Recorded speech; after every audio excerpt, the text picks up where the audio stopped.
Hey everyone, so today I'm teaching you how to paint these two peaches. So stick around, we're gonna have so much fun. All right, so I have a light sketch of a couple of peaches here using my dagger brush. Use a round brush or whatever you have. I like the dagger because it has a pointed tip and then a thicker tip. We're just mixing in some yellow here, and it's got a little bit of orange in there, but we're gonna add a little bit more orange, just streaking that really on the paper. Now, if you want to have a sketch on there, go ahead and pause the video before we even start painting, and you can go ahead and copy the sketch. Easy peasy. We're doing the face of the peach. This part is a peach that's cut in half. So obviously you can see the front of the peach fruit here, as well as the seed in the middle. And I'm just blending together a little bit of that orange and of that yellow, creating a nice peachy color. So again, this is our first wash, so we're not worrying too much about, well, we're really not worrying about the details at all at this point, but just going to go ahead and adding in those light washes of color. So I am starting to mix up my green. It's a sap green, adding in some more water, and we're just going to start hitting up those leaves with some color. So just a little bit there. I like to do some blending, and I'll either blend two colors together, or I'll just take a damp brush that I've dipped in water to clean it off, and I've dabbed it on paper towel or rag, and then I use that damp brush to blend that color out so you have some darker as well as a little bit lighter from wherever you're blending it with water. So we'll add in our stem here, and it's also green. So now cleaning out the brush, and we're just going to start adding in a few more layers. I like to make sure that whatever we're painting is away from the first thing that we put down that's dry, so it gives layers time to dry. Just adding in a space for these peaches to be anchored. Maybe it's the ground, maybe it's a table.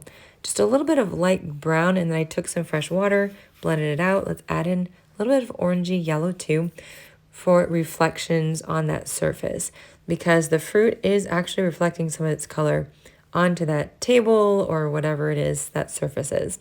All right, this is dried up a bit, and now we are able to do the pit. So I have a really nice kind of tannish color, and we'll start with that. This is the first wash of color. Remember, details come later, so we are not thinking about that at all at this point. You could make this brown, you could make this light yellow, whatever you want. You know, all of these paintings, you can try to be realistic, or you can just be playful and just do your own thing. So I'm stippling in some darker brown here into the wet paint that's already there, and look at how it's spreading really nicely. As you start to paint more often, you'll kind of know when you like to use wet on wet techniques, which is adding wet paint to wet paint, or using a glazing technique, which is waiting for that first layer to dry and then adding in your next wet layer. So I've got a lot of orange here on my palette, and I'm mixing that in with some yellow. I want to have a little bit of a differentiation between these two values, and one I might add some more yellow to as well, just to make it a little bit lighter. And then we'll start to add in some of our layers so that we can differentiate between first this peach that is cut in half, and we're gonna add, you know what, let's start with the peach that the half peach is resting on. And there's a little edge of this half cut peach that we'll do later when the paint is dry, and we can paint over the top of this. So it's just kind of a medium orangey color. Let's just paint all of that in, and then we'll work in layers as we usually do.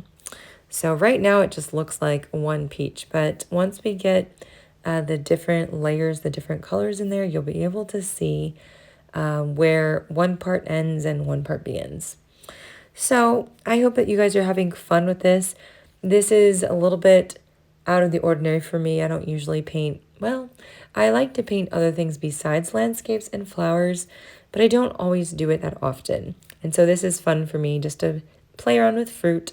I did raspberries, I think maybe a week before this, and that was really fun too. So just darkening up my leaves. I have more paint, more pigment in my mixing well, less water because there's more pigment, and so it's a bit darker. And you can just add in some marks if you wanted to, but I chose to kind of fill in most of it. Just adding a little more orange here at the bottom, just that real nice reflection of color. So now that that cut side of the peach is pretty dry, I want to start to add in this idea of texture. So I'm just blotting on this color just around it. I don't want to paint the whole thing in because I do kind of want a splotchy look. So we're just going to add in that texture. You can do a variation of colors if you want. You can even blend some of this out with a clean brush too. It's really up to you on what you think is the best way to do it. So now I've allowed this to dry, and we're going to start adding in a little bit more of the details. So I'm going to start by painting the edge of this peach that has not been cut, that still has some skin on it there, and that's poking through on the side. And I'm just following my basic sketch here, so if you wanted to freehand this too, that can be really fun and rewarding. And if you guys haven't hit the subscribe button yet, please do hit the bell that notifies you when I have new videos out. And if you could like this video, if you're enjoying it, I appreciate it so much.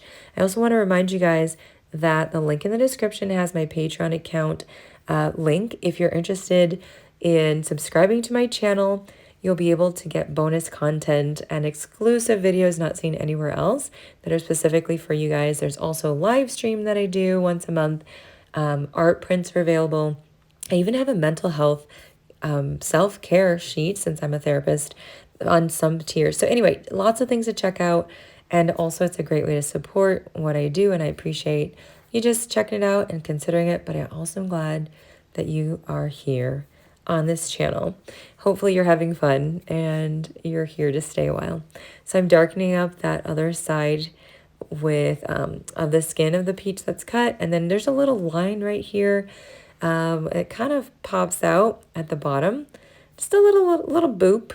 And you know, you see that with peaches, sometimes you'll see this line down from the top to the bottom. So we're just trying to emulate that, and then just with that clean damp brush, I am just blending out that color. So it's starting to come together. There's still a little bit of details missing. We're going to get to that so that we can make it look more realistic. So now that the center is pretty dry, I'm going to go back over and we're adding in a little bit more of that dark brown color. Stippling once again, of course, trying to add some life and some three-dimensionalism to our little peach here. I hope you're having fun and you're able to relax in this painting. I always like to remind you guys to take a deep breath, to relax into the art and just allow yourself to create and enjoy this experience.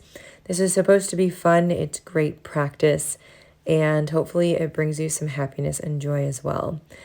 Let's add a little bit more of that dimension to the peach here, just dipping into more saturated, kind of that yellowy orange color.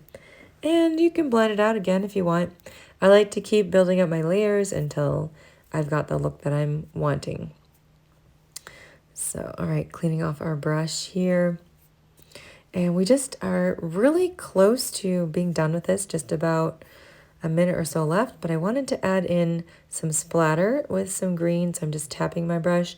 I'm going to get splatter all over. With the dagger brush, it's a bit more unpredictable. I feel like the splatter kind of goes everywhere. So within that, you can sort of blend some colors out, and I can even take a damp brush that's clean, of course, and just start to scrub out some of that color or blend it together. It really doesn't bother me. I think it adds to just kind of the interest of the painting. But just to show you guys how it's done, this is what you can do to do that. Thank you so much for being here, guys. I appreciate you all, and I'll see you soon on the next video.